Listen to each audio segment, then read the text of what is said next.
Bismillah, alhamdulillah, salatu wassalamu ala rasulillah wa ala alihi wa sahbihi wa man wala. So today, inshallah, a very, very important class. This is lesson 8 of the Fiqh of Purification. Jazakumullah khair for coming.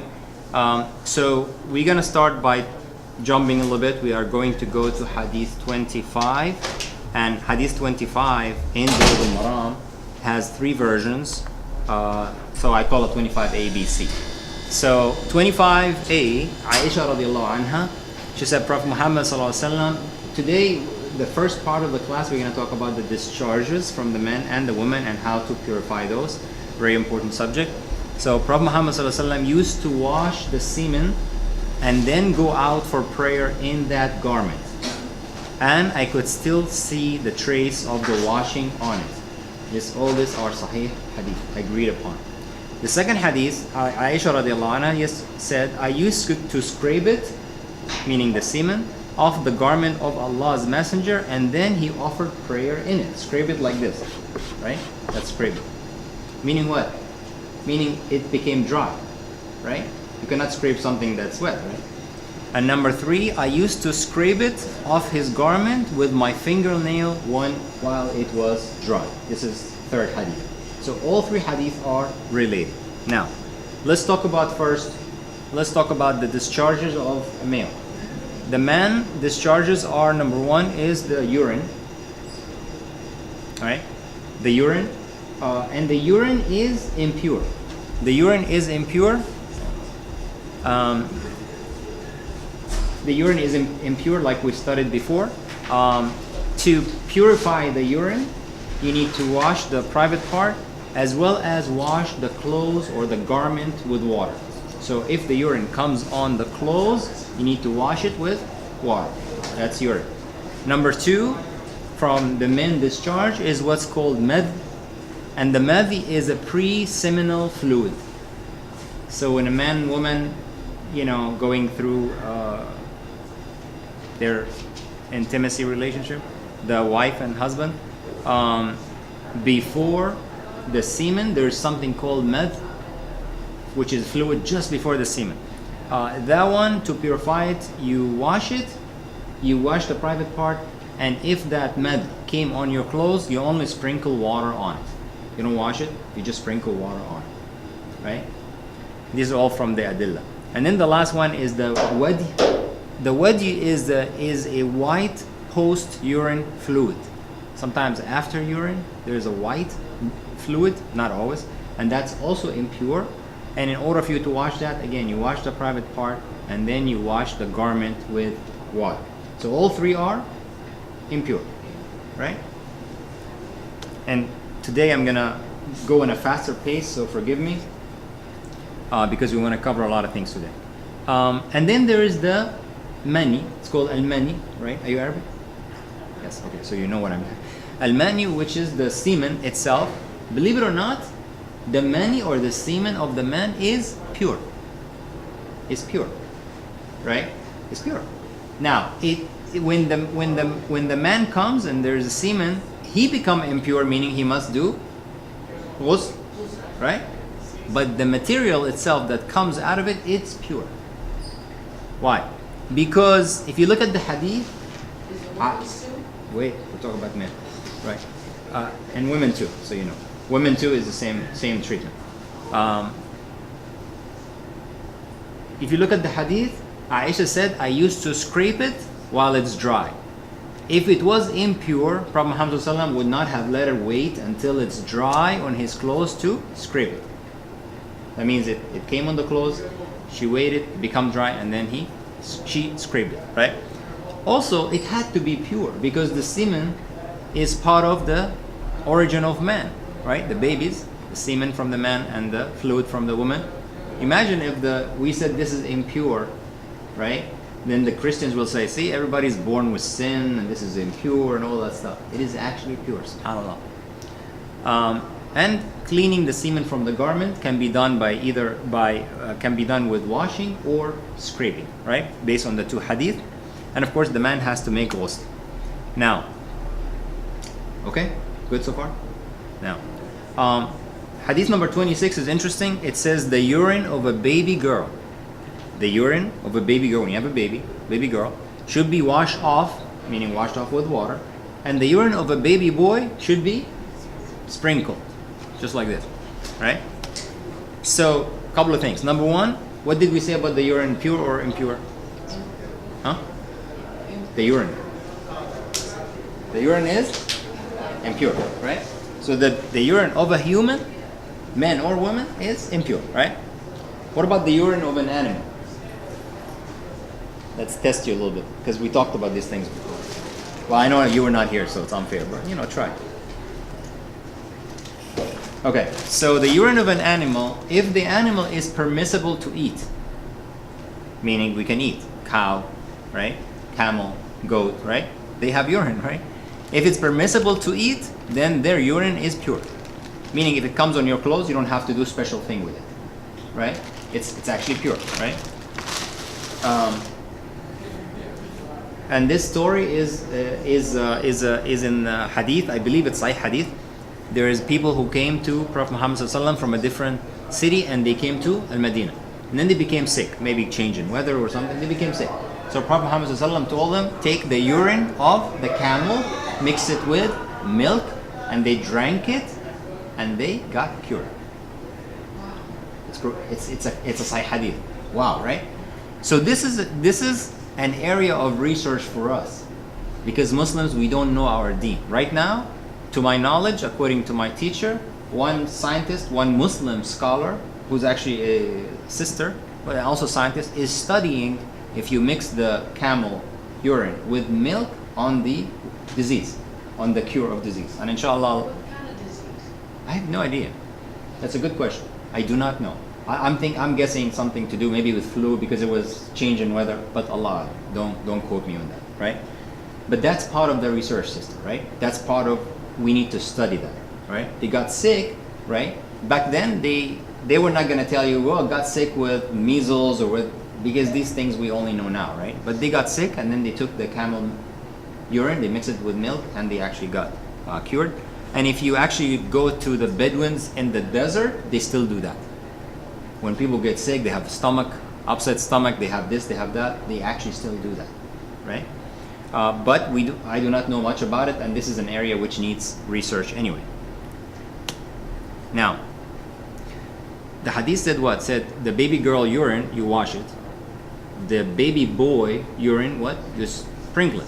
So right away, of course, the people who don't like Muslims and don't like Islam says, man, you guys always discriminate against women, right? Orientalists, they're gonna say you discriminate against women. See what you do? So let's talk about discrimination against women first, a little bit, before we come to the urine. Number one, in areas, this is inheritance. When the father died, or the kids inherit, the boy inherit twice as much as the girl, right? The man inherit twice as much as the daughter. So the Orientalist says, see, you guys discriminate. Why do you think the son inherit twice more than the daughter? Anybody? Raise your hand if you have. Yes. That's neat. Yes, because men are supposed to be the one going to earn the living for the family, right? The women, they don't have that obligation. They don't have that obligation. So in my house, I'm the one responsible. Now, if my wife wants to work, number one, I have to approve that, because I'm the one responsible. So she's gonna go out without my approval, it doesn't work. The husband has to approve it. Number two, of course, her work has to be dignifying to her. So a teacher, in the hospital, in whatever it is that, there's no mixing, and the type of profession is good for the woman, right? And number three, when she makes money, even if the family needs it, it's her generosity to participate, not obligation. She's not obligated to go make money and help the family. He is. But if she goes and she make money and she give him, it's not like, hey, it's my right, give me. Because some men, women go out and then he takes her money. That's not right. It's her money, and she decides how much she give him from that money. Of course, if it's a good family, they will help each other, right? So because of all these reasons, even if the woman had more money, she was rich to start with, still that is her money. If she decides to share, that's her business. If not, because if her husband died, nobody all of a sudden take care of her, right? So in Islam, the men take care of the family. Another point, they will say, okay, why do the Muslim women cover head to toe and the Muslim men don't cover? What's up with that? You guys discriminate against women, right? What are you gonna say? What do you say to that, Steve? You don't answer. I'm gonna answer. Tasneem, sorry, you answer. So.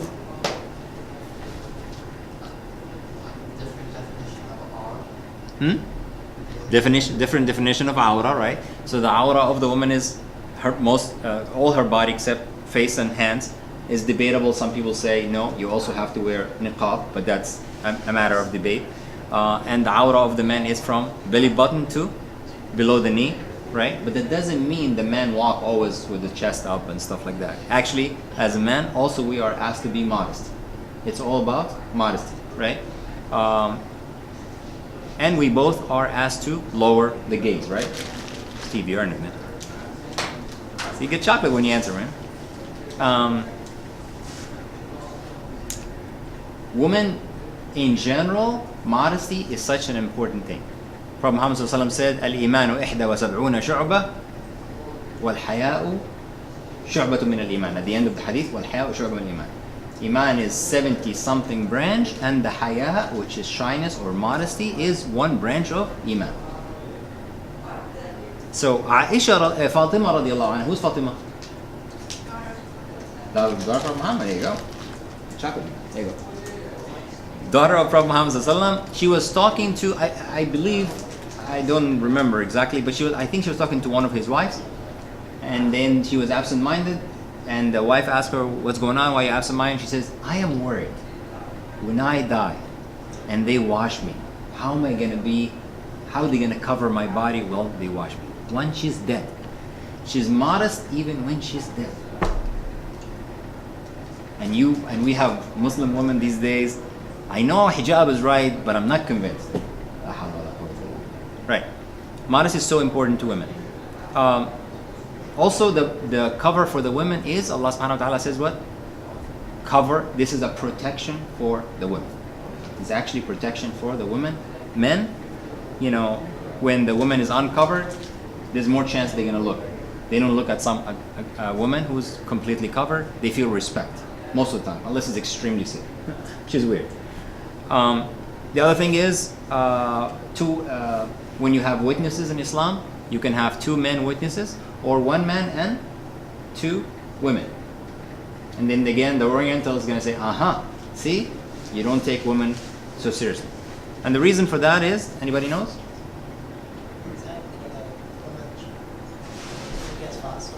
She can forget because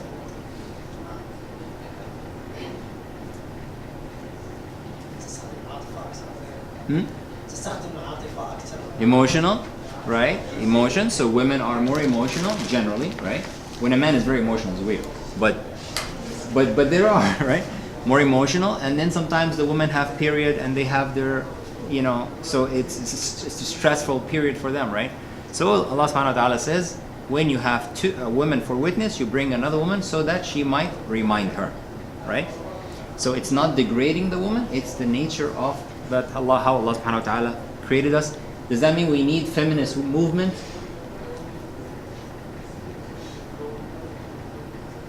The answer is no, we don't need feminist movement because Allah subhanahu wa ta'ala has given the women a lot more rights than anywhere else, right?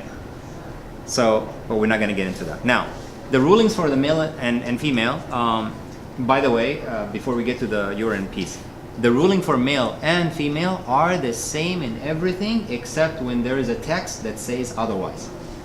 Except when there's a text that, so when we talk about wudu, you will see that anything wudu the men do, the women do. When we talk about salah, the same thing. When we were kids in the Arabic world, we used to think, for example, the men, for example, do this or this, the women really like this, or when they go down to make sujood, the right way to make sujood is like this. You spread your hand. They said they would see the whiteness of the armpit of Prophet Muhammad ﷺ, right? This is the way. Unless you're in jama'ah, you don't push people. It's different. But if you're praying alone, it's like this. Same thing for the women. Not like this. Not same thing. Same exact thing. So the ruling for men and women are the same, except if there is a text that says something else, right? Yes. I'm sorry to stop. I heard sometimes, and it's also I don't know if it's true, right? That men should Sujood.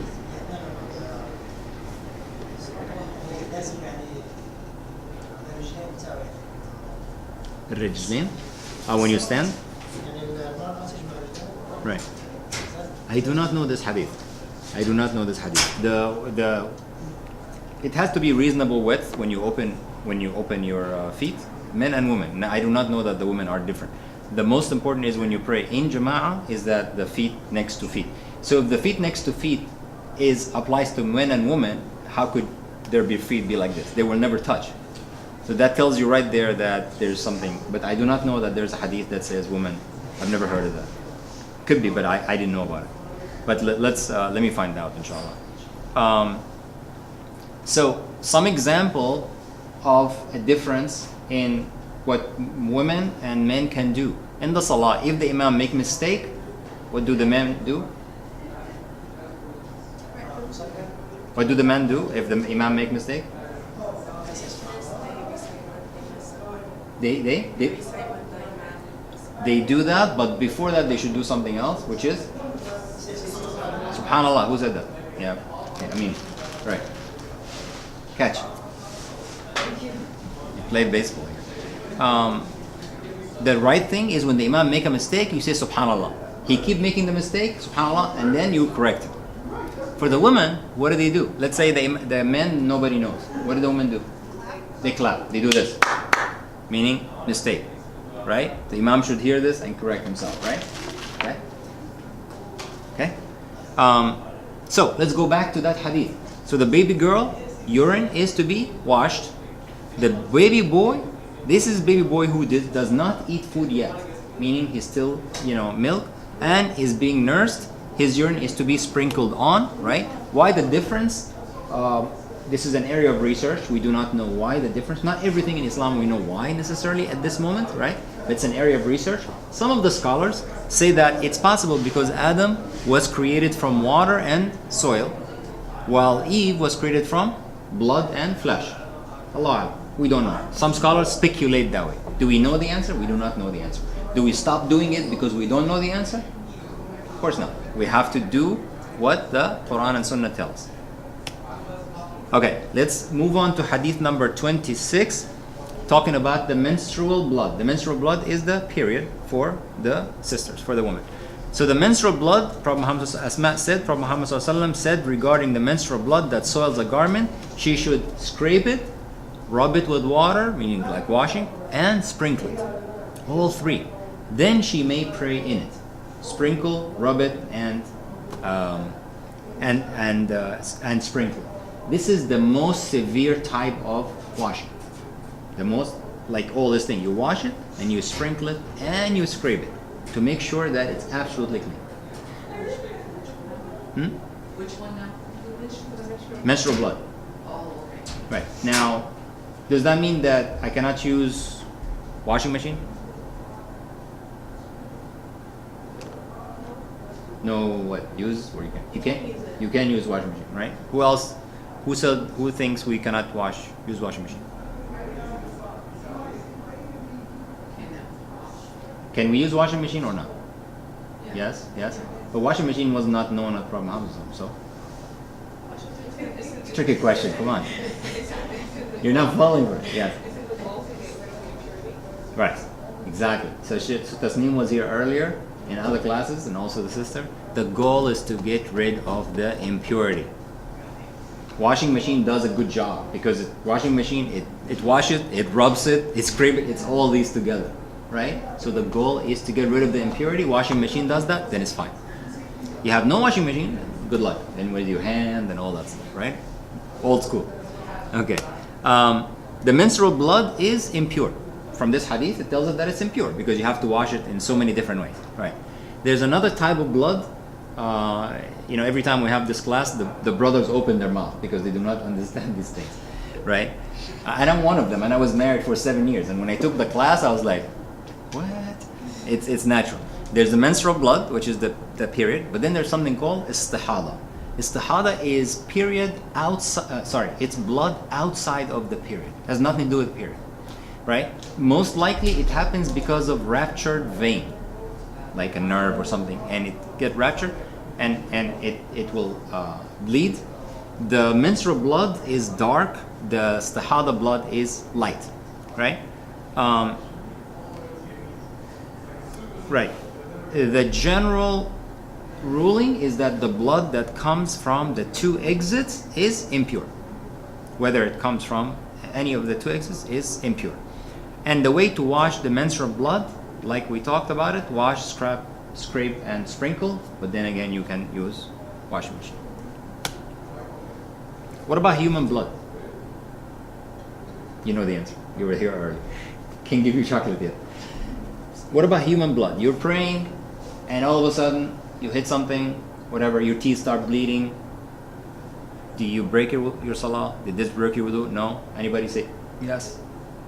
It depends on how much it is, right? Depends how much blood. So you're like river, then you're done. You're out. But if it's a little bit, you're okay. Okay. I think it doesn't break the wudu. It does not break your wudu.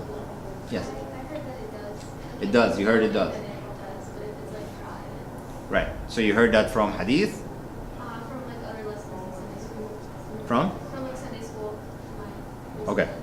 Right. So, good. You guys are all right to some degree. So there are two opinions, right? And in fiqh, there's not always one opinion all the time. Sometimes there's two opinions, sometimes there's three opinions, sometimes there's four opinions, right?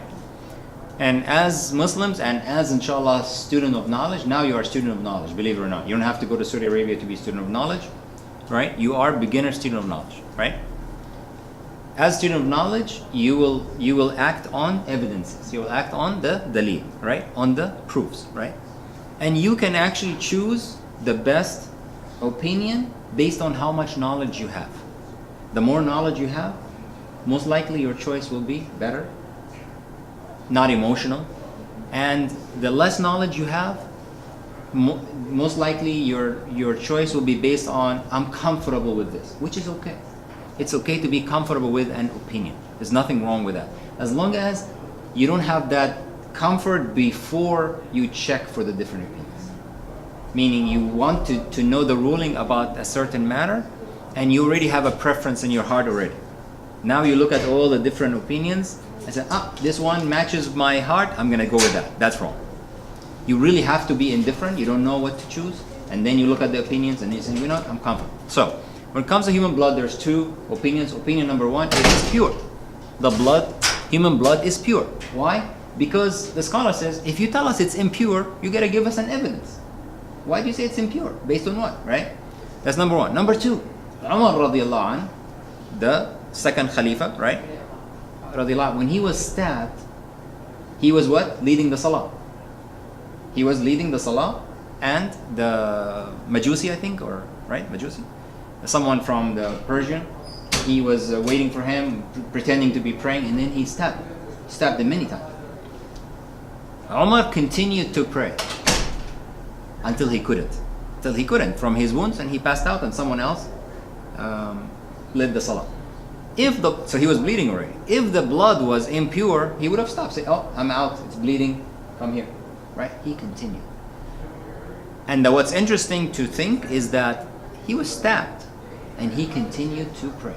And when Umar woke up, they got the guy who stabbed him, they jumped on him and he stabbed people, and then eventually I think he stabbed himself or they stabbed him, they killed him. He stabbed many people, that guy.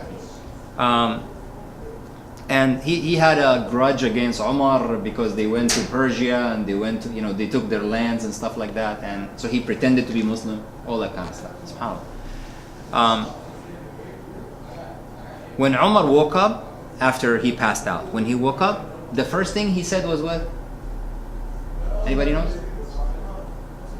Finish the salah. Did you finish the salah? Not, did you catch that guy? Who was that guy? Did you kill him? Did you finish the salah? right? I mean, that tells us how important the salah is. That tells us how important the salah is. They knew that. Did you finish the salah? Yes. Okay, alhamdulillah. Okay, who hit me? Right? But first is the salah. Now, there's another story about two guards. They were from Al-Ansar. Al-Ansar is one of the tribes in Medina. And they were guarding the city or the army or something like that. So one of them said, you sleep and I will guard. So the guy slept and the one who was guarding started praying while he's guarding. When the enemy came, they saw this and they shot the guy who was guarding. They shot him with an arrow. Arrow hit him. He continued to pray. He hit him again. He continued to pray. I believe he hit him 3 times. So we don't know who they are.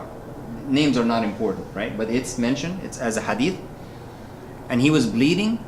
Then he could not, take it anymore. He told the other guy woke up, and why didn't you tell me? He said to him, why didn't you tell me you got hit? He said, I was enjoying my salah so much. I did not want to leave my salah. Allahu Akbar, right? We're like praying, food, let me finish, right? SubhanAllah. Hope we don't do that. I'm just saying that to SubhanAllah, right? Or we're thinking about, what am I going to do, whatever. Okay. Then they told that story to Prophet Muhammad ﷺ, and he did not say, you should repeat your prayer. If the blood was impure, he should have said, your prayer, sorry, but your prayer is not correct, repeat. He did not. So opinion 1 says it's pure. Now, opinion 2, it says it's impure. Because Allah subhanahu wa ta'ala says what? In Surah Al-Baqarah, إِنَّمَا حُرِّمَ عَلَيْكُمْ الْمَيْتَةَ وَالدَّمَ وَلَحْمَ الْخِنْزِيرِ وَمَا أُهِلَّ بِهِ لِغَيْرِ اللَّهِ. Meaning, it's been forbidden to you, al-mayta. What's mayta? You know this name. Oh, What is? white, No, mayta. mayo. Mayta is way back. What is mayta? Anybody knows? Huh?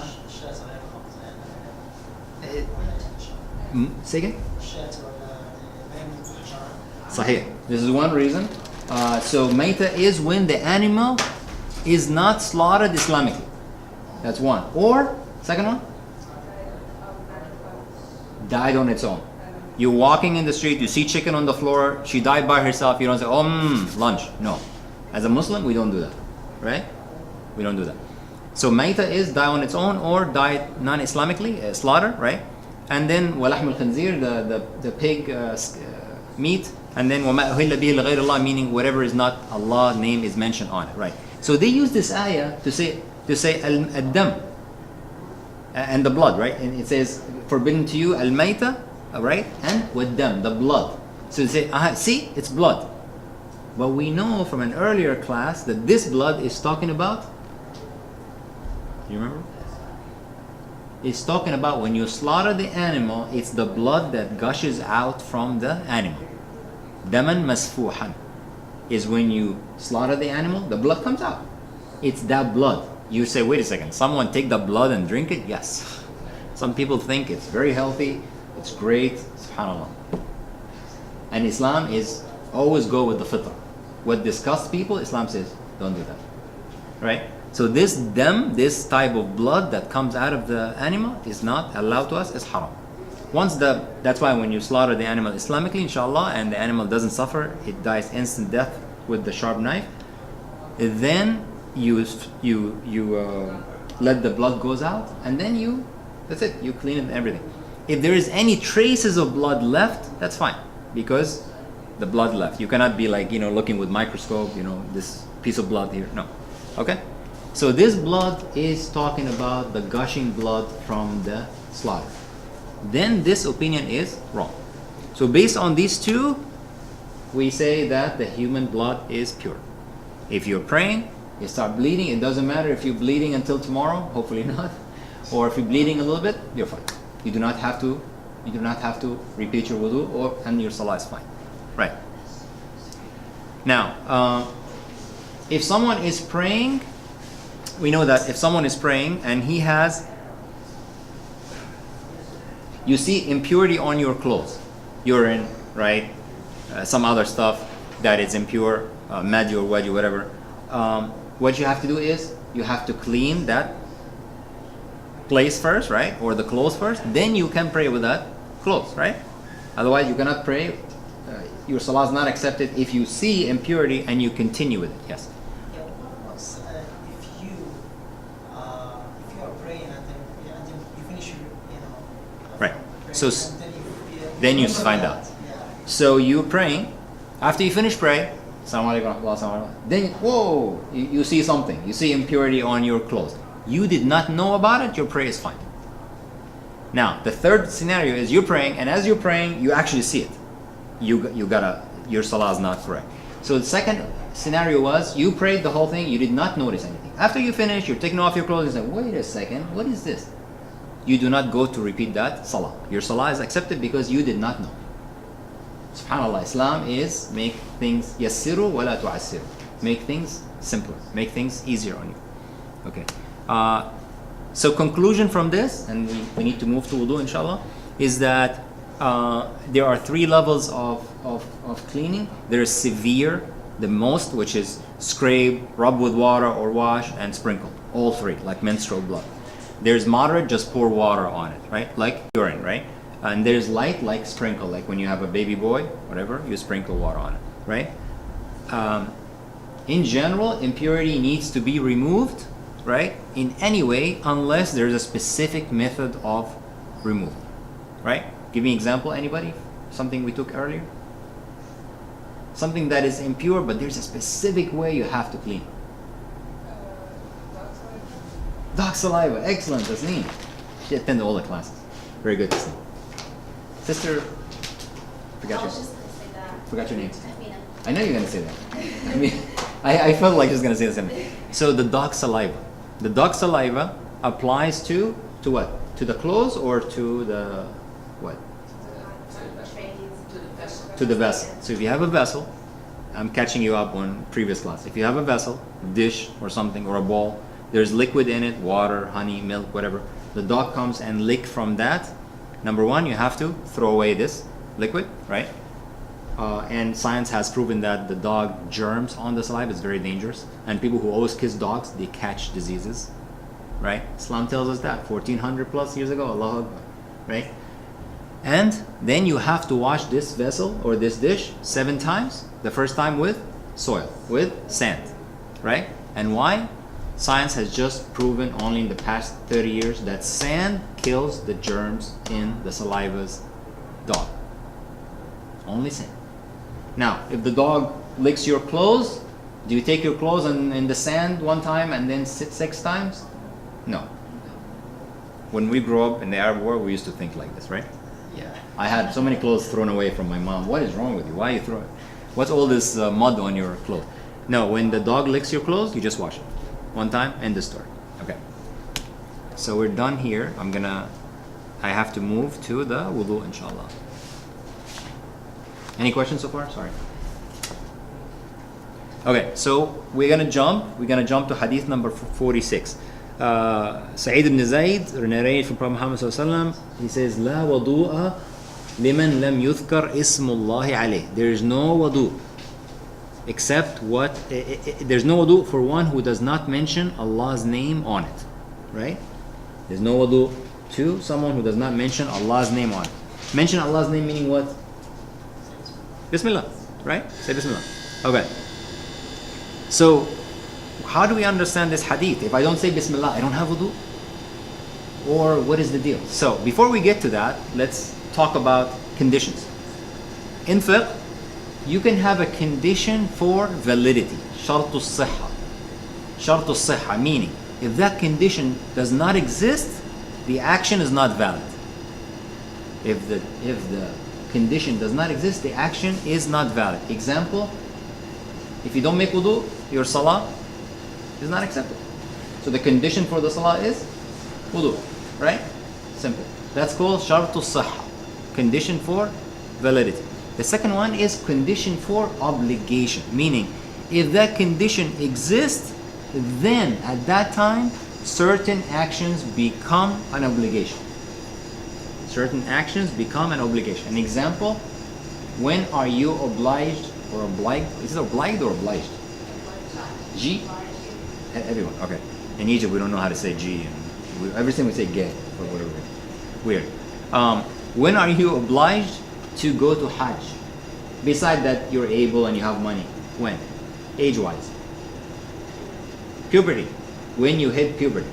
So below puberty, you're not, Hajj is not on you. Right? So a kid who dies before puberty, you know, Allah will not say you had to have to do. No, it was not on him. It was not obligated on him. Right? So what about if the parents take their kid, 3 years old kid, they take him to Hajj? Does the kid get any reward? Raise your hand if you want to answer. Does the kid get any reward? Beside Tasneem, anyone else? Come on, give it a shot. He gets reward. He went to Hajj, right? He gets reward, right? Now, this is the harder one. Is this his Hajj? That's it? He's done? He doesn't have to do Hajj anymore? Raise your hand. I would say no, No, why? because he's still obligated to his own. Because he's not obligated yet. Yeah. So what he did, he gets reward. Because he was there. And also his parents get reward, by the way, because they took him there. Right? But his Hajj is not over yet. His Hajj, once he becomes above puberty, he must do Hajj in his life at least once. Right? Okay. I wanted to ask you so I can give you chocolate, because you don't answer at all. Sorry. Whoops. Right. Okay. Same thing like with the Salah, right? Prophet Muhammad ﷺ said, you know, you teach your kids, when you encourage your kids when they are 7 years old, when they are 10 and they don't pray, what do? You beat them. How do you beat them? You beat the heck out of them, or no? Right? Because people sometimes look at the word, you know, فَضْرِبُوهُمْ عَلَى عَشْرٍ, beat them on 10. They say, oh, that's it, come here, get the belt, let's go. No, beat them meaning scare them, meaning don't do that. You're not getting money, you're not going out, like that. You don't beat them, you know what I mean? Very important. And this is very important to explain to non-Muslims, because non-Muslims say, see, beat this, beat that, what's wrong with you guys? Okay. And of course, sanity is a condition that applies both shart al-sihha and shart al-wujub. Validity and obligation. Meaning, if someone is insane, he's not obliged to do anything. He's insane. If someone actually praying, all of a sudden lose his mind, that's it. Forget it. Right? Oh man, someone asked me in the other class and I forgot. If someone is insane, how can that person be judged on the day of judgment? Great question. Keep it till the end. But remind me. He did not remind me, so I forgot. Okay. What is puberty? Puberty, we know puberty, right? Someone is baligh, right? Puberty. But how do you know? What are the signs of puberty for boys? Anybody? Isn't it when their voice drops? When? When their voice drops. When their voice drops. Have you ever seen 20 or 30 years old whose voice is like, there is. So voice is not correct. It's a good one, but it's not correct. You still get chocolate for trying. Oops, sorry. Signs of puberty Yes. is when they start getting pubic hair. Pubic hair. Excellent. That's one. Amina. Catch. Amina's like, yes. Steve. Adam's apple? But we're all created with that to some degree. And some people, like older men, it never shows. It's prominent. It's a good one, but no. No. From a fiqh perspective, no. Good one though. You take a chocolate for trying. Okay, what else? Pubic hair, and then? Come on, this is one very obvious. Wet dreams, right? Wet dreams, right? When they're baby, they don't, you know, wet dreams doesn't have, they don't get wet dreams, you know, otherwise, wait a second, something's wrong. Wet dreams, right? Coarse hair in the pubic areas. And then there's another one. Yes. If these two do not show up for whatever reason, when in Islam the kid becomes 15, he is reached puberty. Right? So that's defined by al-fiqh. What about girls? Same thing. Same number, 1, 2, 3. But then there's one more, which is menstruation. Right? Who said menstruation? Keep getting chocolate. I think she wanted to say it too, no? Huh? No. Okay. Now, let's go back to Bismillah. Right? The hadith said what? There's no wudu for that who does not say Bismillah, right? So, Is Bismillah considered your intention? You know that every action you have to do, there's an intention, right? Niyyah, right? Is Bismillah your intention? Who said yes? Who said no? No? Yes? Is it yes? Is your intention? No. The answer is no. Your intention is in the heart. Is not verbal, is in the heart. When you go to make wudu, you already have the intention. You don't have to say nawaitu and usalli and make wudu, nawaitu and make salah like that, right? Intention is always in the heart, except in one place, when you are going to Hajj or Umrah. That's the only time you actually verbally say nawaitu al-hajja or nawaitu hajjan, nawaitu umrah. Yes. What about the night before the Ramadan starts? So, The night before Ramadan, what you are saying is dua, not intention. It's a dua, right? It's a dua you make before you fast or after you break the fast. It's a dua. Has nothing to do with the intention. The intention is once you go to make suhoor, that's your intention. You're not making suhoor because you like. Well, maybe you want to you eat at 4 o'clock in the morning, but most likely your intention is to have inshallah fast. So we don't have any evidence of verbalizing the intention of the wudu, right? Anybody tells you must say nawaitu an atawadda lillahi rabbil alamin, no such thing. Intention is in your heart, right? So then what is being negated in the hadith? It says no wudu is accepted or no wudu if there is no bismillah, right? Now, we have to understand negated meaning la, right? La wudu, no. There's two levels of negation. Negation number one is negation of validity, meaning the entire action of wudu is negated or not valid. Meaning if you don't say bismillah, the wudu is not correct. That's level one, severe. The next one is the negation for completeness. The negation for completeness, meaning the wudu is valid, but the virtue of your wudu is less if you don't say bismillah. Yes. If you forget to say Bismillah, You're fine. If you forget, excuse me? That if you say Bismillah while you are accurate, does that make it your memory valid? I don't know what. Sorry, what did you say? Bismillah and then? Bismillah while you are accurate. No, the only thing you say is bismillah. Right. When you forget to say Bismillah when you eat, you say Bismillah. Oh, I see. No, you do not say bismillah at the end of wudu. No. Say if you forget to say this one before you get wudu, if you say the same thing. No, you don't. Middle of or something. No, that because that one was mentioned to us, Prophet Muhammad sallallahu. If you forget to say it before the eat, then at the end you can say you can make dua or dhikr. But for wudu, you don't have that. If you forget, you forget. Okay, and we'll know that this does not actually break your wudu. Start over. You don't start over. You forgot to say bismillah and you made wudu, your wudu is fine. Is that the virtue of the wudu is less, but your wudu is actually valid. That's what we're trying to analyze. Oh. Right? So let's keep going. Let's just hold on. Let's look at negations for a second, right? Negations, meaning no, right? Prophet Muhammad said, "La yu'minu ahadukum hatta yuhibbu li akhihi ma yuhibbu li nafsihi." None of you will believe until they what? Love for their brother or for their sister what they love for themselves. Does that mean if I don't love for my brother what I love for myself, I'm not mu'min? No. Because this negation is for completeness, not for validity. Shartul, meaning negation for completeness, meaning my iman is less. I'm not kafir, not disbeliever, just my iman is less. The more you love for your brothers and for your sisters what you love for yourself, the more your iman is higher. That's all it means, right?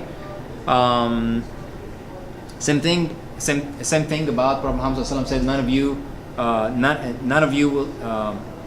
will have iman something like that until I am more beloved to him than himself and his kids, and like this, right?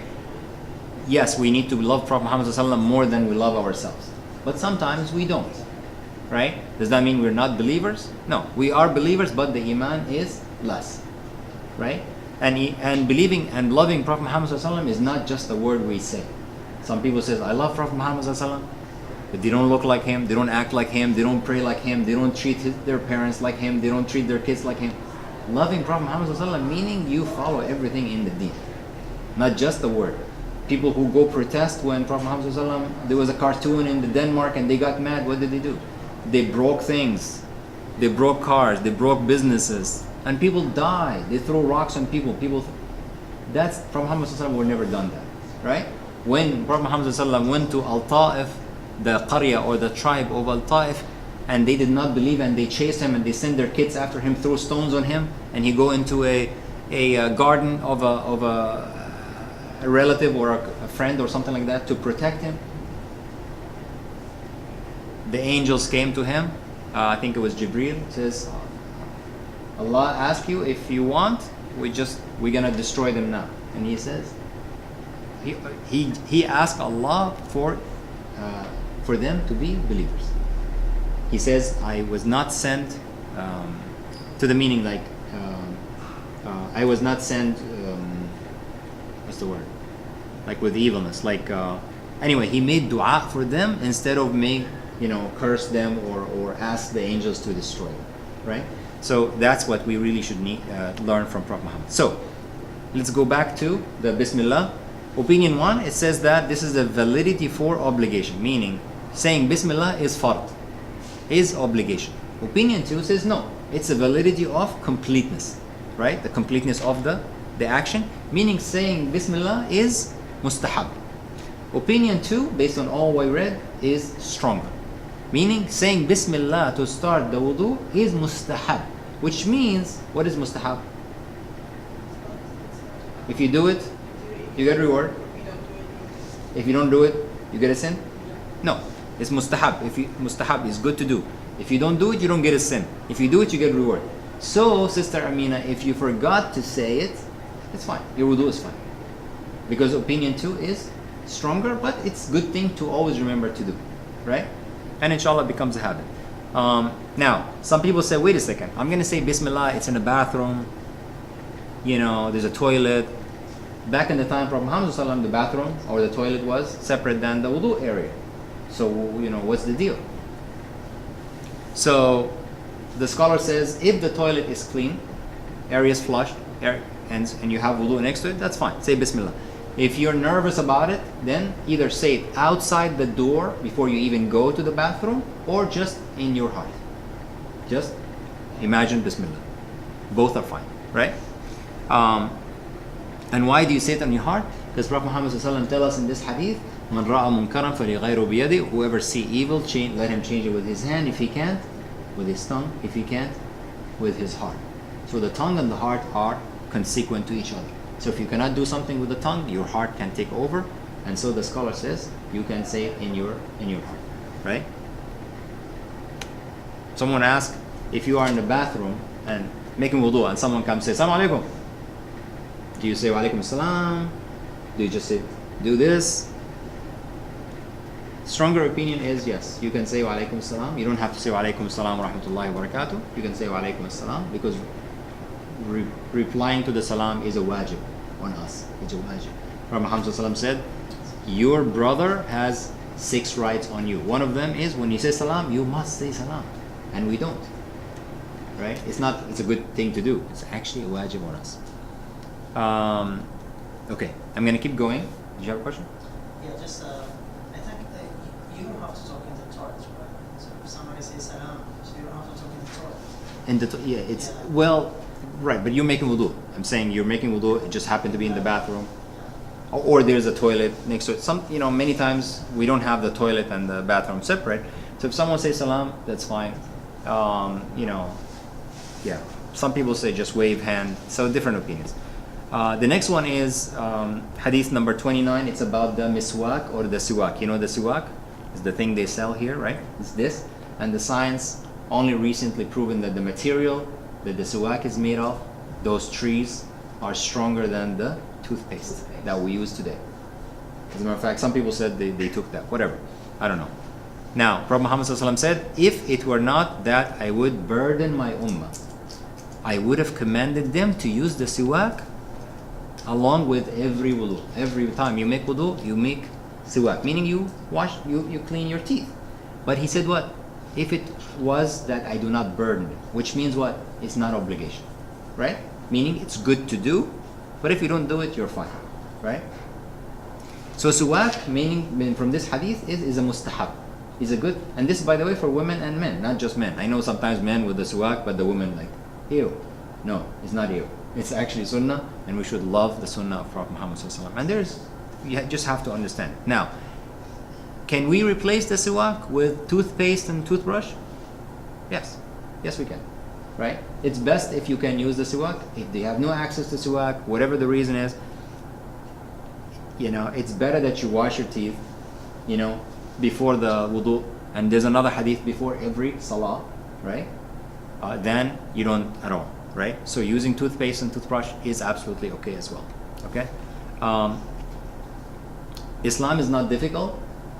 And many hadith we see from Muhammad said, if it was not that I burden my ummah, then if that's Prophet, then Allah subhanahu wa ta'ala is the most merciful, then this rahmah and this ease is coming to us first from Allah subhanahu wa ta'ala. From this hadith also we can derive a principle in fiqh. If Prophet Muhammad said do this, then it's a command. It becomes obligation. It becomes fard. Except unless there's another hadith that makes it easier, simpler, right? We studied that before in different class. Or some scholar says unless it's in the matters of, remember? Manners, right? In manners, meaning what? Prophet Muhammad said was sleep on your right hand. If I don't sleep on my right hand, am I going to go to hell? No. So it's mustahab to sleep on the right hand because this is manners. Sleeping is manners, right? So this is where these kind of things, right? Prophet Muhammad said, "Sallu kama ra'aytumuni usalli." Pray as you see me pray. And of course, Quran says, "Faqimus salah." There's no debate there. Nobody's going to say, "Well, it's mustahab to make salah." Of course not, right? Those kind of things. So generally, if there's a command from Prophet Muhammad ﷺ, it becomes an obligation or a fard, unless it's in manners, or unless there's a text that ease it or make it simpler. And we took examples of that easier. Now, the times that Prophet Muhammad ﷺ used the siwak was before the wudu, before entering the house. He would use the siwak before entering. Why? Because his wives are there, right? And you want to greet the people of the house with good smell. After you get up from bed, he told us to wash your teeth after you get up from bed, which we something grew up with, right? When you get up from morning, wash up your teeth, right? And then before the salah, there's a hadith that says angels do not like the bad smell of the mouth, so you wash because you're going to pray. There's people next to you. You're going to hurt them with your smell. Now, this was all good stuff. Now we come to hadith number 30, and this is the masterpiece of wudu. That's called the masterpiece of wudu. This is the most detailed hadith about the wudu, and this is the most authentic, right, and the longest one. It's narrated by Uthman. Who's Uthman? The Khalifa number 3, right? Khalifa number 3. So the hadith said, and it's long, you can read it in Arabic too, that he was describing how Prophet Muhammad ﷺ made wudu. He says, he washed the palms of his hands 3 times. I'm just going to read it. Then rinsed his mouth and sniffed water. Rinsed his mouth and sniffed water in his nose and then blew it out. He then washed his face 3 times. Thereafter, he washed his right hand up to his elbow 3 times. Then the left one, same manner. Then he wiped his head. Then he washed his right foot up to the ankle. This is the ankle, right? 3 times. Then the left one in the same manner. He then said, meaning Uthman said, I saw Prophet Muhammad ﷺ performing ablution like this wudu of mine. This is exactly how Prophet Muhammad ﷺ did that. Now look at this hadith. Uthman, who's the Khalifa, is teaching the Muslim Ummah, this is how to make wudu. This is how important it is. If your wudu is wrong, your salah is wrong. It's not accepted. You have to be careful. He's teaching them. This hadith is considered the major source for the wudu steps. Now, from this hadith and from the ayat, who can tell me the 4 body parts that are fard, that must be done in wudu for the wudu to be accepted? You can tell me one at a time. 4 things that must be done for the wudu. Yes. Yes. The hands. This hands or the arms? This hand. Okay. What else? Face. Face. The head or face? There's 2 things. Face is face and the head is here. Face. So the face. Face. Okay. What else? No, wait. The feet, right? The feet and one more. The mouth. The head. But you said the face or the knee?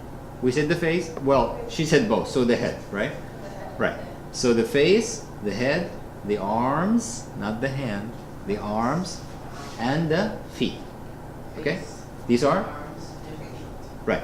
And if you look at the ayah, right? Ayah Said 4, right? 4. 1, 2, 3, 4. All. The face and head are separate. Head, yeah, face and head are separate. Right. Okay? And we'll come to that. In Surah Al-Ma'idah, all you have believed, when you rise to perform the prayer, wash your faces and your forearms to the elbows and wipe over your heads and wash your feet to the ankles, right? This is the famous ayah. Now, what about the mouth? What about the nose? What's the deal? We talked about We talked about that. the head includes the ear and the face includes the mouth and Perfect. So the face, Steve. So the nose and the mouth are part of the face, and the ear is part of The head. the head, right? So actually, the mouth and the nose and the ear are also fard. Careful, okay? That's how the definition in the fiqh. Let's keep going. Realize that in the hadith it said what? 3 times, 3 times, 3 times, 3 times, right? But that's not mentioned in the Quran. Does that mean there's a conflict between Quran and hadith? No? Why not? Does the Quran have to mention the details of the wudu? No, right? Quran is a general book full of miracles, full of guidance, full of stories, full of tawheed, and full of fiqh too. But the hadith comes to complete the details of certain things. Prophet Muhammad said, Sallu kama ra'aytumuni usalli. Sallu like, pray like you see me pray. Uthman said, this is the wudu of Prophet Muhammad. All the details, right, are usually in the hadith, right? Realize that the hadith said, wash the mouth, right? Realize that the hadith said, sniff the water. We're going to come to this, so don't worry. The hadith also said what? Blow the water out of the nose. Let's keep going. Now, wash the arms to the elbow. Are the elbows included or not? The reason for that is, the ayah says,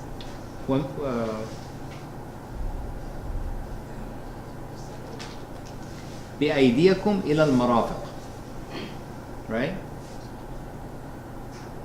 Right. Hold on. فاغسلوا وجوهكم وأيديكم إلى المرافق. Wash your face, wash your hands إلى to المرافق, to the elbow.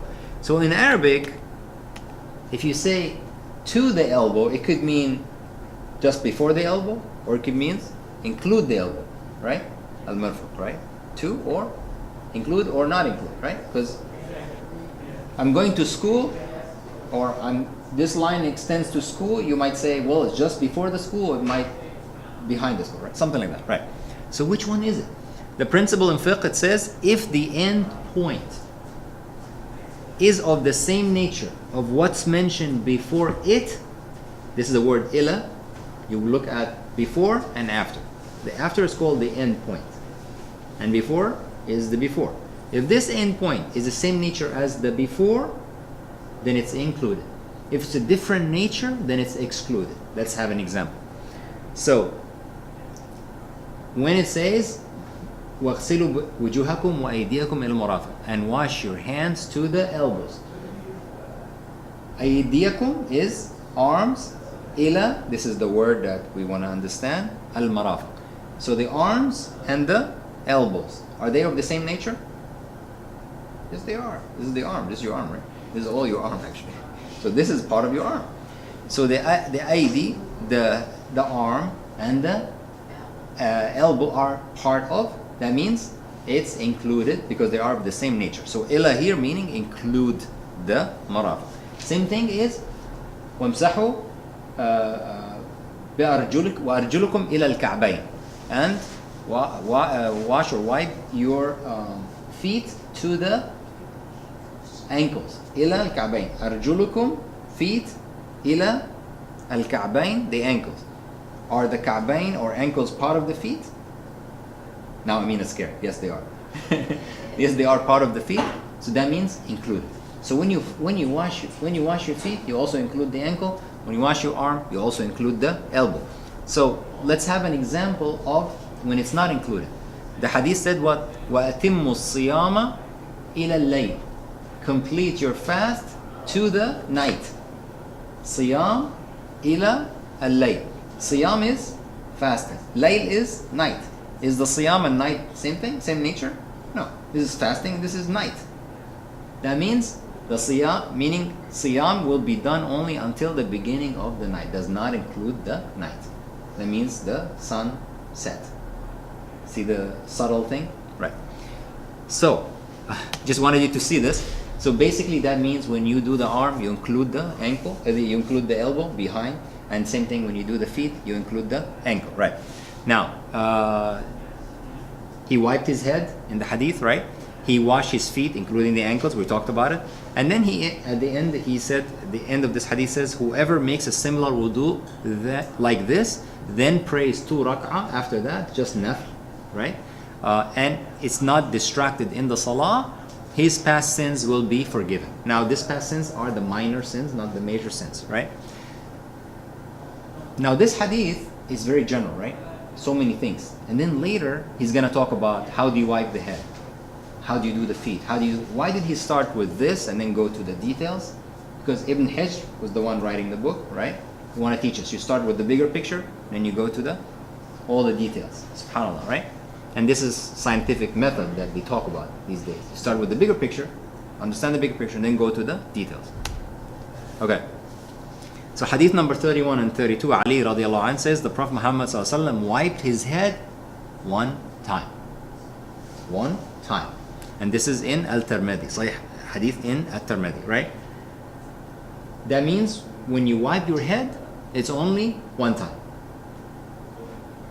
And the head includes the ears. So the head and the ears is one time. Everything else in the wudu is 3 times to be correct or closest to the sunnah. Does that mean I can do everything one time? Yes, you can do everything one time. But the sunnah, if you want to be closest to what Prophet Muhammad ﷺ did, you do 3 times except the head and the ear. So if you do your wudu, you're for whatever reason absolutely in a hurry, you can do everything one time and your wudu is correct.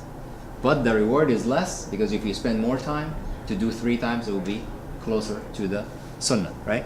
The other hadith from Abdullah ibn Zayd ibn Asim, he says, Prophet Muhammad ﷺ wiped his head, right? He said, فَأَقْبَلَ ثُمَّ أَدْبَرَ, like from the forehead back and then back to the forehead with 2 hands. So when you are washing your head, you do this. You don't take the water, you just wet your hand and then you go like this and then you go back, right? This is wiping the head.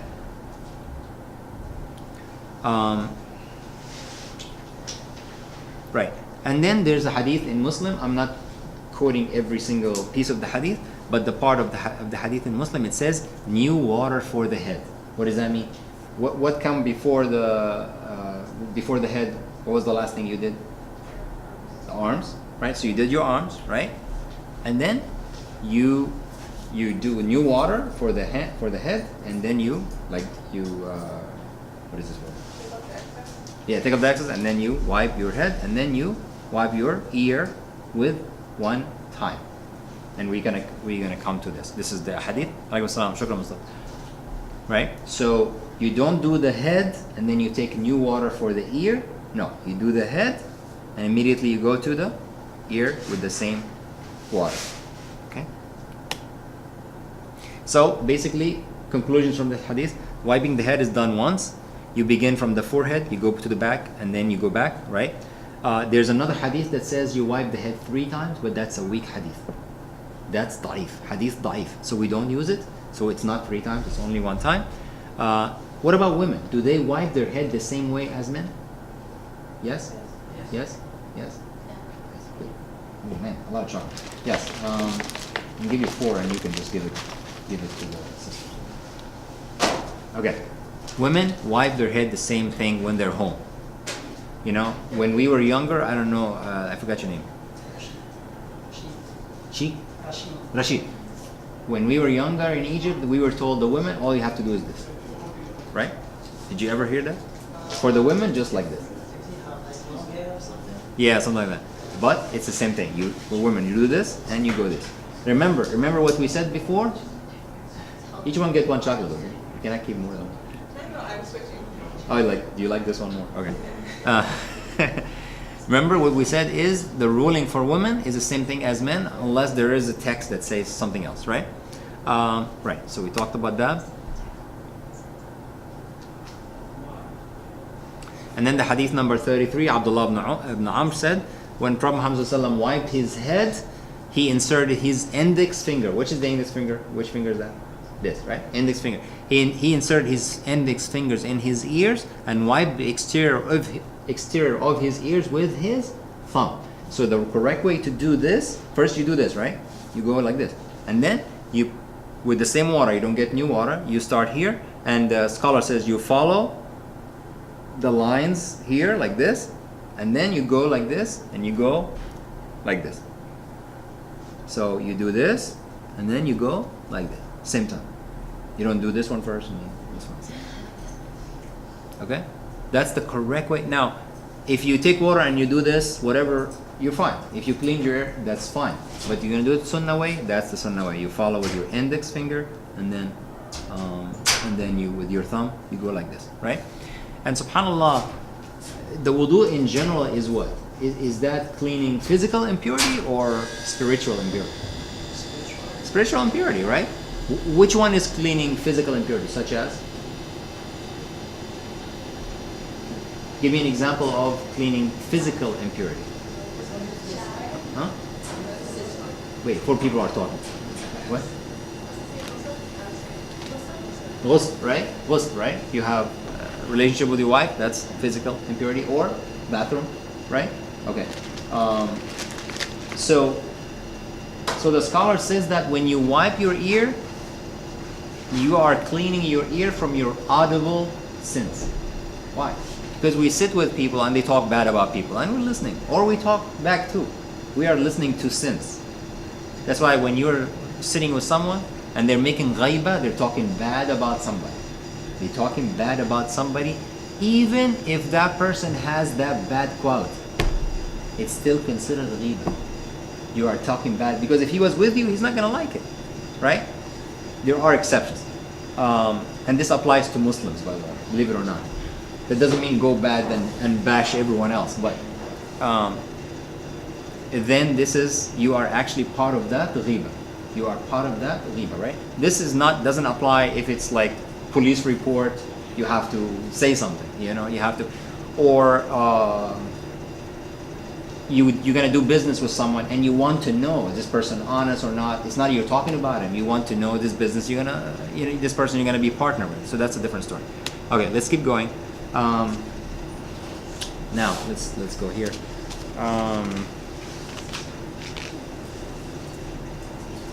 And the scholar said that the Prophet Muhammad ﷺ never took new water for his ears.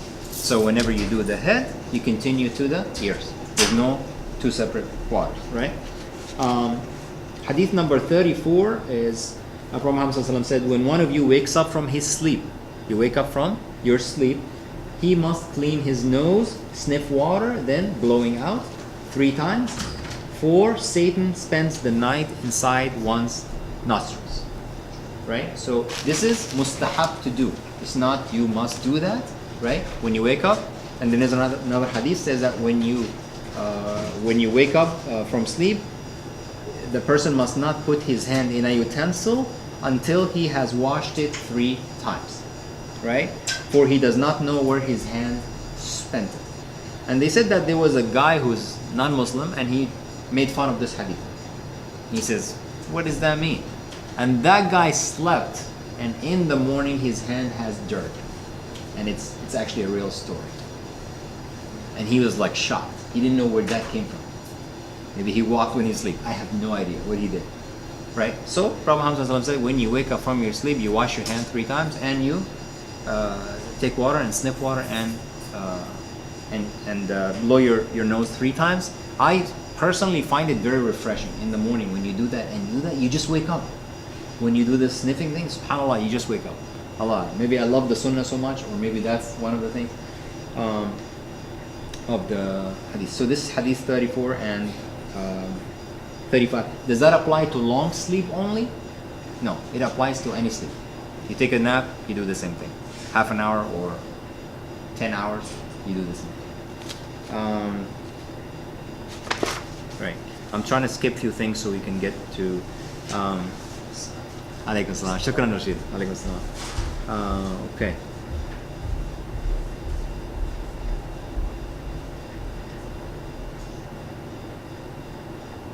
Okay, so another hadith, it says, number 36, perform a perfect wudu. Sorry, these things are not ready. I'm gonna make it ready, inshallah. I didn't have time to finish all that. Perform a perfect wudu.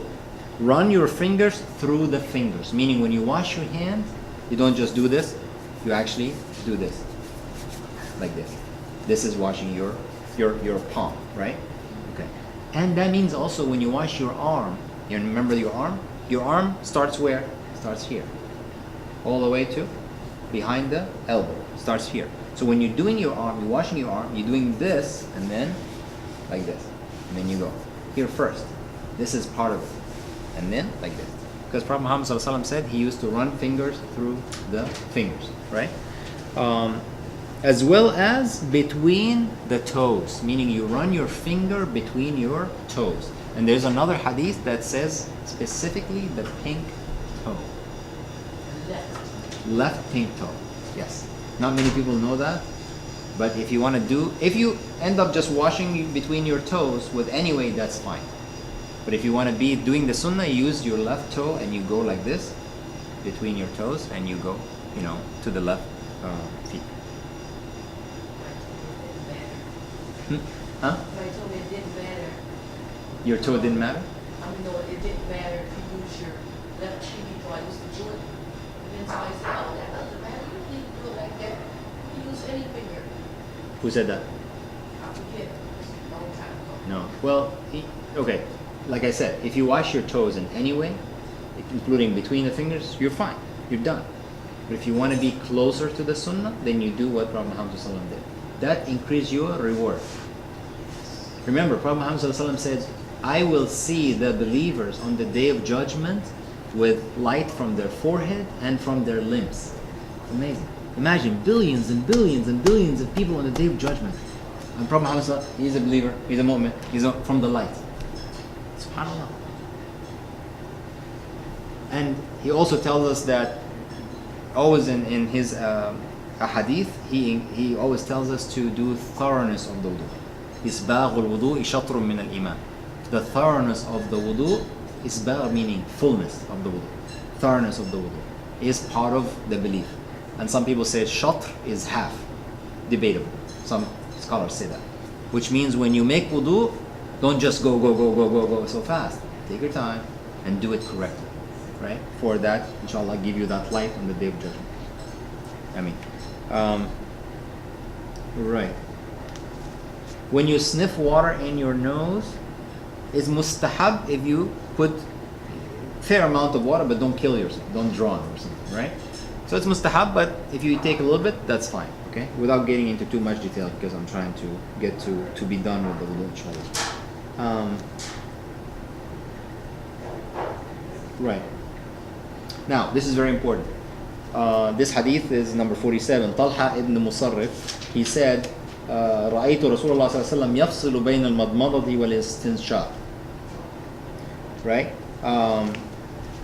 Yes. So this is the da'if hadith, which I should not say. This guy says, I saw Prophet Muhammad sallallahu alaihi wasallam between the mouth and the nose, he separated them. Meaning what? Meaning like this 3 times and then this 3 times. Most of us do that, right? This 3 times and then this 3 times. That's actually weak hadith. That's the weaker way to do it, right? Do you do it together at once? Yes.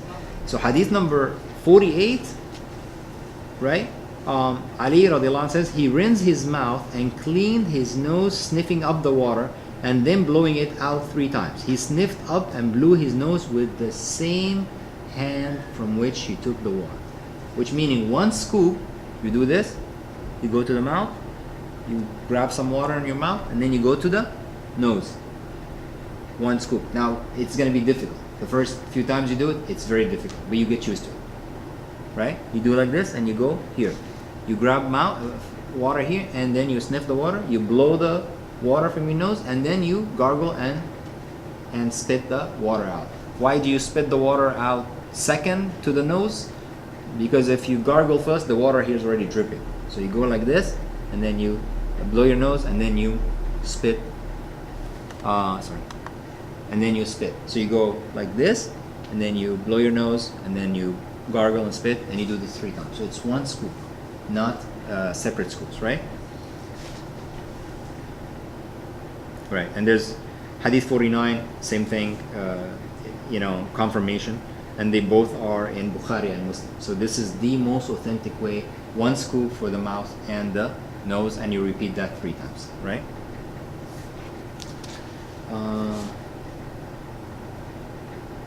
And then for the men who grow their beard, once they wash the face 3 times, the last time after you do the face, they do this.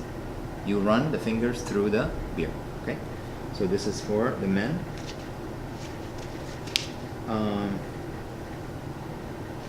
Right. The stuff we talked about. Right. Another hadith, hadith 41. Aisha said, Prophet Muhammad sallallahu alaihi wasallam loved to begin with the right, or with the right side, while putting on his shoes, combing his hair, in his purification, and in all his affairs. So always start with your right.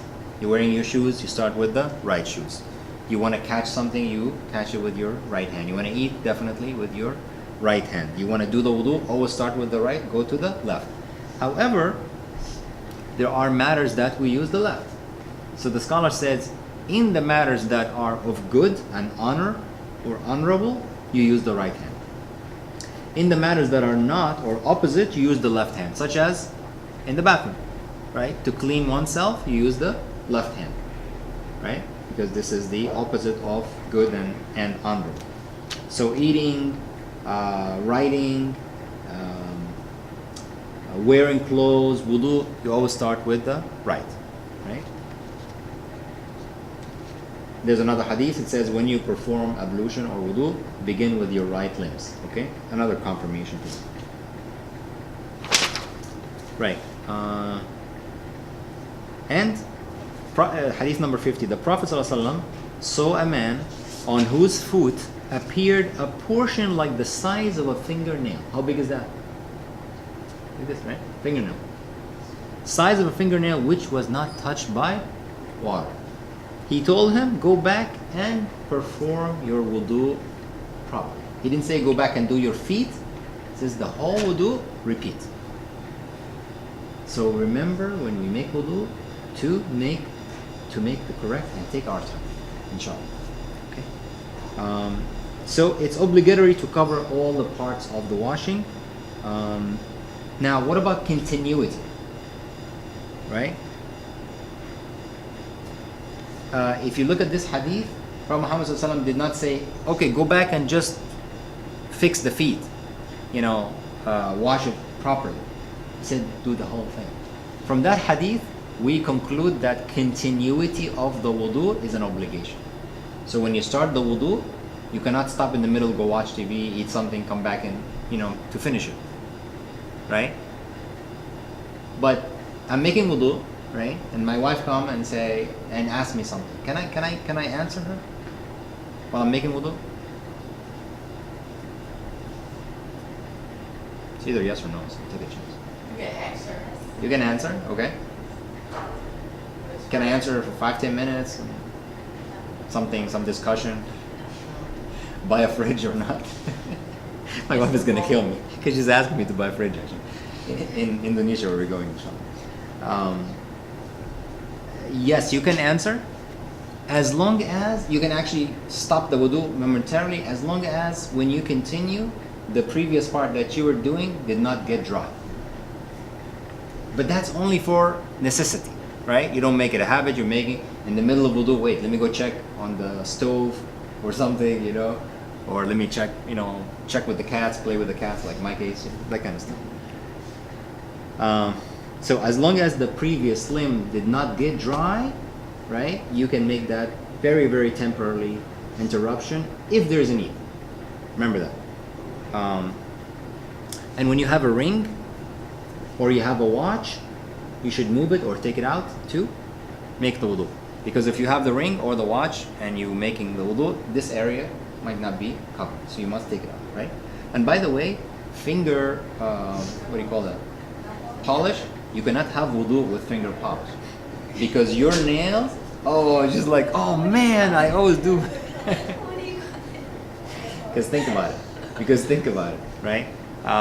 Your nails is part of your hand. It's part of your palm, it's part of this, it's part of this. So we must cover everything, right? This finger, nail polish means that your nail does not get water immediately, right? Unless I don't know. Then they say you can put all nail polish you want, but when you want to make wudu, you must take it. There's actually this nail polish that they made. Reasonable? It's supposed to be nail polish for Water. Muslim women. Where it's like, whoever it was, like it's nail polish, but supposedly the water gets through and touches A lot. But I heard cannot. someone that, Really? And it didn't work. There's a lot It did not work? Someone tested it. Someone bought it. Oh, okay, so you know the She answer. said it- Okay. I'm like, I wouldn't. Yeah. Right. Okay. So you know the answer, right? So be careful with these things. No, I was laughing because you're like, what do you call it? That's why I was laughing. Because what? You're like, what is Because it you're called? like, what is it called? Oh, me? I'm sorry. We don't know these things. Like this thing they put there with color. I'm sorry. Yes. Okay. So now, as far as dua, right? How many people make dua while they're making wudu? Remember, we started with Bismillah, right? And then we make the wudu. While you're making wudu, how many people here make dua? You used to, right? Me too. That's not correct. Making dua during the wudu itself is not correct. There's nothing about it, right? It's nothing authentic about it at all. The only dua that is correct is, well, that's before and after. And the only one that's after is, Ashhadu an la ilaha illallah wa ashhadu anna Muhammadan abduhu wa rasuluh. And then there's another narration, you add to it, Allahumma ja'alni min al-tawwabin wa ja'alni min al-mutatahhirin. So the first one is Ashhadu an la ilaha illallah wa ashhadu anna Muhammadan rasulullah. This is the shahada, right? Notice that Prophet Muhammad sallallahu alaihi wasallam said what? Muhammadan abduhu wa rasul. I'm his slave and his messenger. To always remind us who is Allah. Only Allah is the master. Even Prophet Muhammad sallallahu alaihi wasallam, so we do not worship Prophet Muhammad. Prophet Muhammad is the best human, but he's still a slave of Allah. And then the second piece, Allahumma ja'alni min at-tawwabin, oh Allah, make me from those who repent often, ask forgiveness often.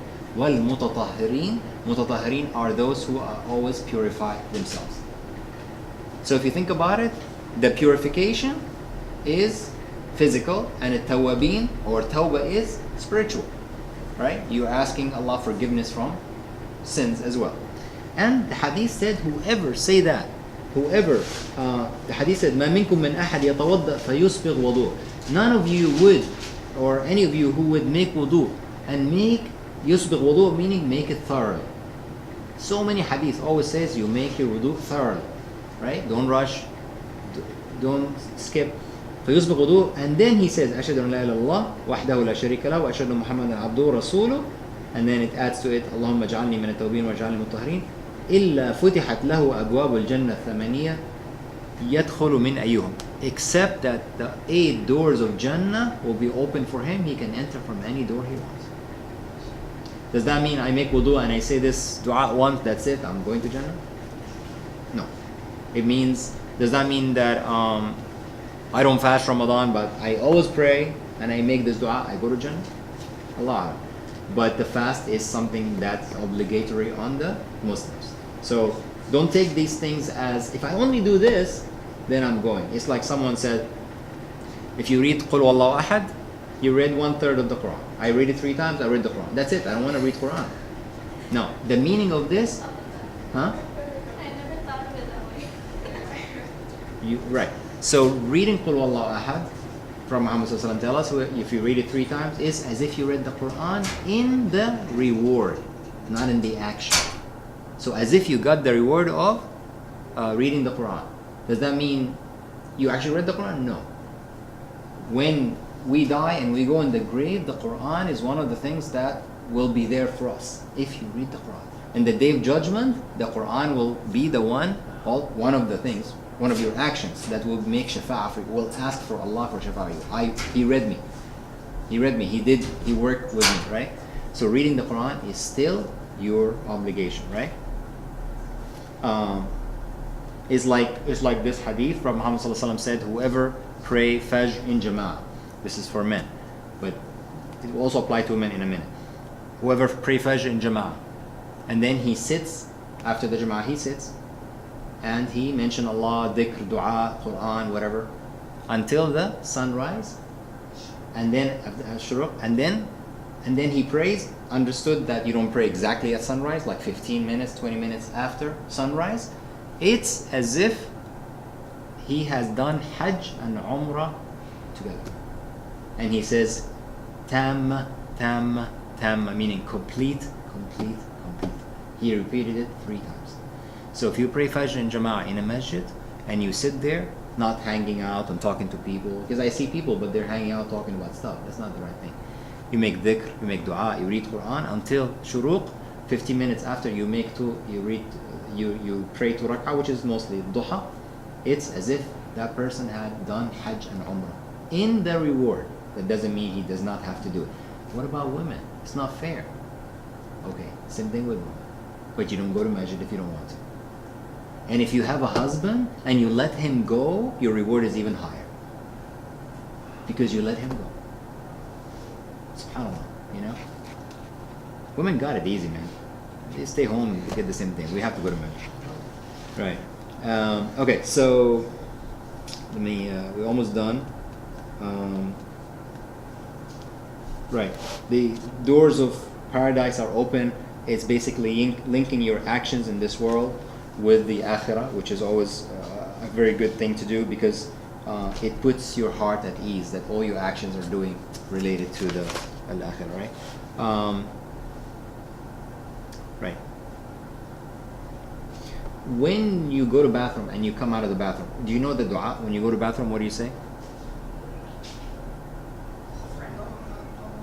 Ghufranak is when you leave. When you're coming in, what? Allahumma inni a'udhu bika min al-khubuthi wal khaba'ith. Protect me from, what's khubuth and khaba'ith, do you know? The devils, male and female, right? Khaba'ith is the women of the devils, right? Or jinn, right? When we know that, I don't know if you know, but the jinn, one of the places they hang out with is the bathroom, right? Inshallah, when I come back from Indonesia, if I'm alive, we'll talk about jinn, angels. Very fascinating. Okay, so, but when you leave the bathroom, you say ghufrana. Ghufrana mean what? Oh, Allah forgive me, right? Well, why are you asking Allah for forgiveness? What did you do? What? You read magazine in the bathroom? Is that what you say? Right, no. Because when you go to bathroom, most likely you're going to clean yourself, right? But you're cleaning yourself from physical impurity. When you're asking Allah for forgiveness, you're asking Allah for the spiritual sin. So you always remember your spiritual sin as well as your physical or spiritual impurity and physical impurity. You guys have to go? 10 more minutes? This is good stuff. Okay, wiping on the socks. Wiping on the socks. Very important thing. Whoa, why is everyone waiting for the socks? Nobody want to take off their socks anymore. So, right. So the hadith, Prophet Muhammad said, leave them for I have put them on in a state of purification, and then he wiped over them, right? So basically just to get to the conclusion of this, you make wudu, you wear your socks. Your socks doesn't have to be complete socks. It doesn't have to be above the ankle. It's socks. So short one is fine, right? It can have a hole, if that's fine. Most scholars agree to that. And so you make wudu and then you wear your socks. You are allowed to wipe over the socks next time you make wudu. Instead of washing your feet, you just wipe over the socks. How many times? One time. Where? How do you wipe on the socks? At the top. Huh? Just on the top. Just on the top. So basically you do like this. Just like this. You see this, Steve? Right. Just like this. Not the bottom. Right? You get enough water so it can soak through, right? What is it? You get enough water so it can soak through, right? Enough water so it's soaked? Not at all. No, when you wipe on, really? No. When you wipe on the socks, you basically wet your hand like this, and then you just do this, right? And then you do the other feet. Now, yes. So I heard that it has to cover your ankle. Has to cover the ankle. This is two opinions, but let me double check. Wallahu alam, I think that you don't have to, but I could be wrong. But please remind me. Now, wiping on the socks, if you are resident, meaning you're not traveling, you're allowed to wipe on the socks for 24 hours, for one day. There's two different opinions. Opinion number one says the 24 hours start from the time you put the socks on. You make wudu, you wear socks, start. Opinion two said no, from the time the first wipe.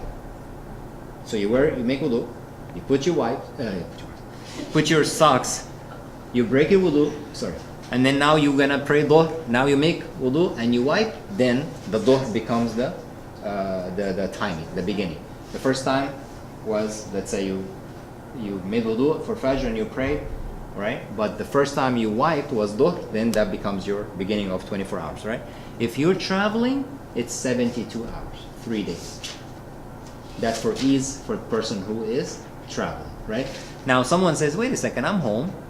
I don't have to. I can take off my socks. Yeah, you can. You can. But also Allah subhanahu wa ta'ala give you permission. And Prophet Muhammad sallallahu alaihi wasallam said, Inna Allah yuhibbu an tu'ta rukhasa. Allah loves that when He give you permission, you use it. Don't go, yeah, I can. What's the big deal? It's like someone when they travel. Hold on. Yeah, we get to that. Good. You're reading my mind. What about like someone traveling, right? When you travel, you can do what?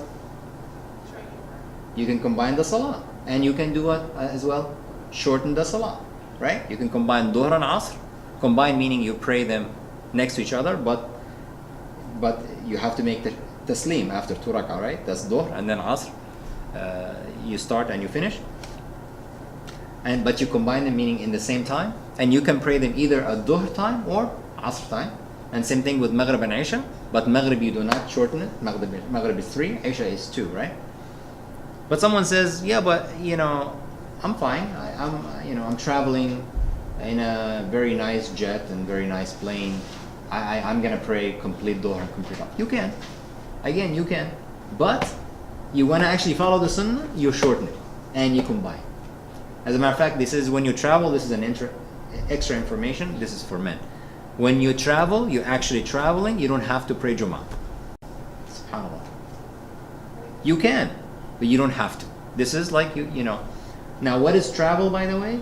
Most scholars said it's more than 54 miles. That's the definition here in America. So if you're going to Woodbury Common Malls, like my wife and I are going next week, right? You go there? I live there. You go there? Oh, you live there. I live like walking distance. Really? That's so far. Yeah. Wow. So you are considered traveling, so you know. I have an apartment here though. She dorms. All right. Yeah. Well, sorry. Okay, so if you're traveling beyond 54 miles, it doesn't matter to a different whatever. 54. 54 miles, that's the strongest number that I read. Then it's considered travel. Above that, it's considered traveling. So when we go to the mall, right, we pray Fajr at home, of course, or in the masjid, and then Dhuhr and Asr, combine it and shorten it, Dhuhr time. And then we can go to the mall, it's cool, you know, you don't have to worry. Or you can pray there and Dhuhr and Asr combined, right? If you're traveling and you get home, you're traveling. Let's say you travel and you pray Dhuhr and Asr in the road somehow. You got home, the minute you enter home, the travel is done. You cannot combine. So if you want to pray Maghrib and Isha, you have to be in the road while you're doing that, not when you get home. You cannot go home and say, now I'm going to pray Maghrib and Isha, combine and shorten Isha. You already went home, travel is not valid anymore. Understand? Okay. Now, I'm going to get to your thing, Amina, in 1 second.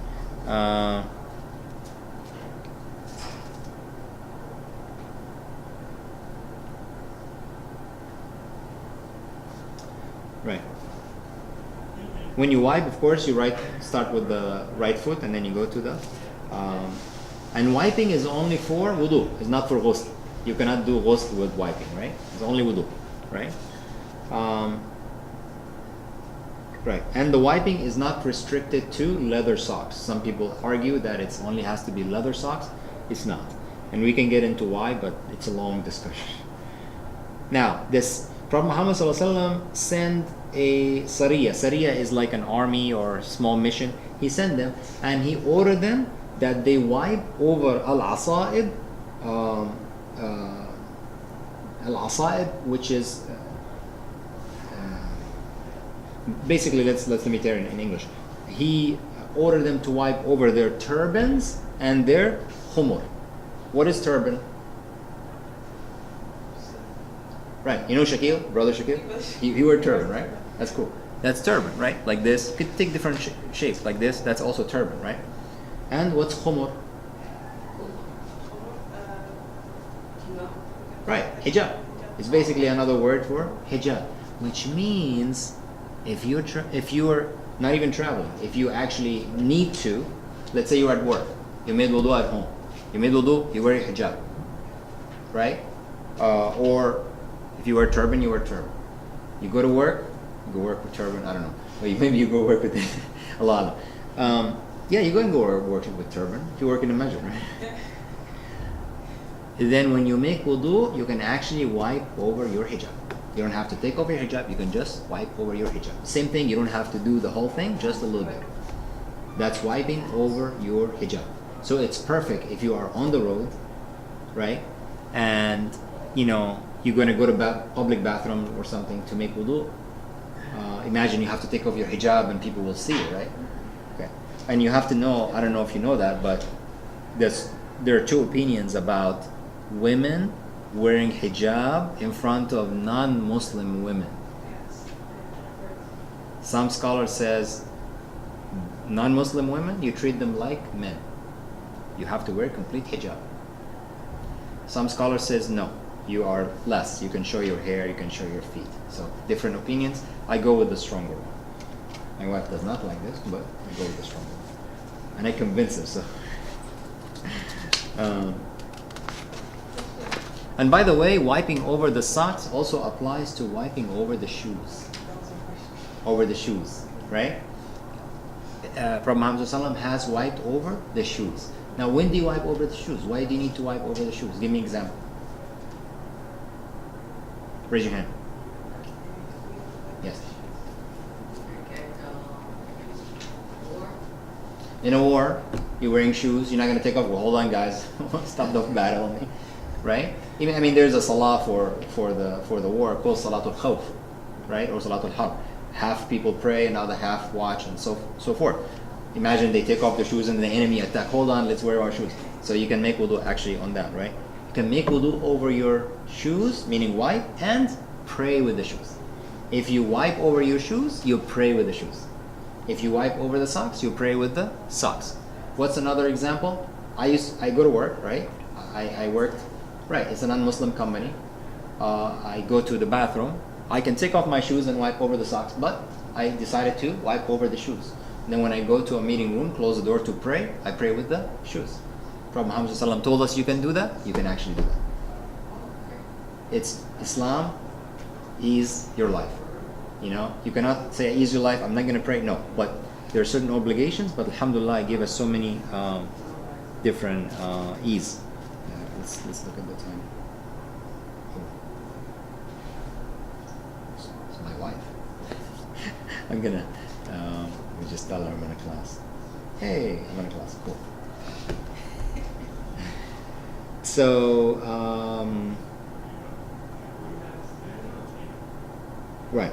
So let me ask you a question. So on the socks thing, real quick. So you make wudu, you wear your socks, right? And then you break your wudu. You can wipe over the socks, right? Now, opposite.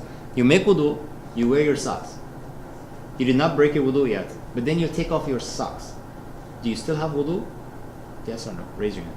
Raise your hand. Raise if you think yes, we still have wudu. Still have wudu. Raise your hand if you say you don't have wudu. If you break your wudu, No, you have wudu. You wear your socks, and then you can wipe on them, whatever. But then later you took off your socks. You did not break your wudu yet, but you took off your socks. Does that break your wudu? No, that's correct. Taking off the socks does not break off your wudu, right? So most people get confused. One of our teachers used to tell us it's like this. It's like you make wudu, and then you wipe over your head, and then you go shave your head. But now you have wudu or not? Of course you have wudu. So shaving your head or removing your socks doesn't matter, right? Okay. Okay, so let's keep going. Oh, so this is the other thing. The same, right.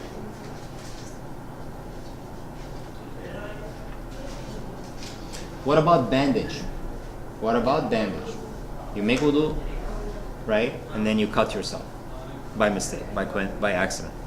And you put bandage on it. Can you wipe over the bandage? Yes?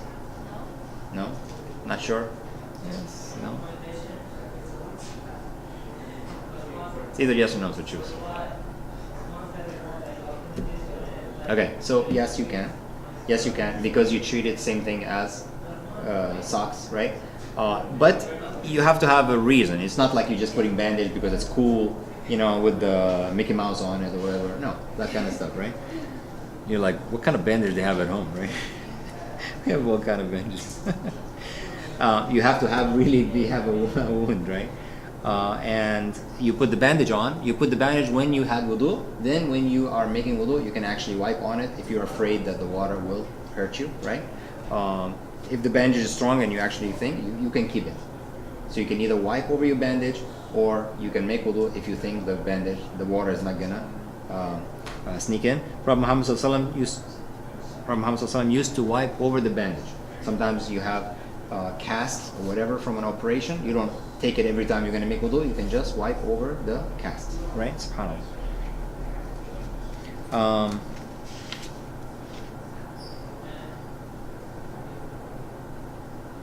And this applies for wudu and ghusl. If that bandage is for a wound and the water is going to hurt you, you can actually do ghusl while you keep your bandage, right? So people cannot say, yeah, but the water is not going to get to the bandage. That's fine, because you made wudu first and then that thing happened, then you put the bandage, then you're fine. Right.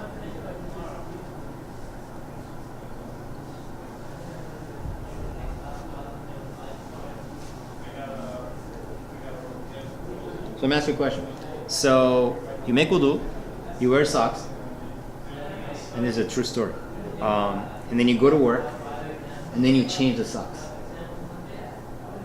You did not break your wudu yet, right? All this time you have your wudu. You wear socks at home. You go to work, you change socks. Can you wipe on that new socks? Raise your hand first. Yes. Anybody think no?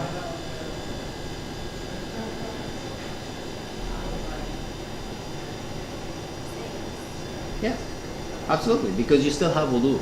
It didn't matter, right? It didn't matter. That socks was not like the property of wudu. That's it. It's only me. So you wear wudu, you wear socks while you still have wudu. You did not break your wudu. You went to work. You changed your socks.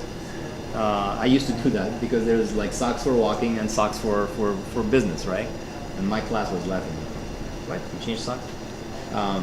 But if you do that you're fine, and you can wipe on that new socks. I know they're like, what? How many socks you have? Tasneem, I think you answered, and I think sister you answered too. Amina. Amina, you're good too. She's like, give me, I don't care, answer or not. And Neda? No. Amna. Yeah. Sorry. Steve. You guys being trooper, you stayed late. And we're done today. Next time, inshallah, we're going to talk about the nullifiers of the wudu. What breaks the wudu. And we are going to talk about the ghusl, right?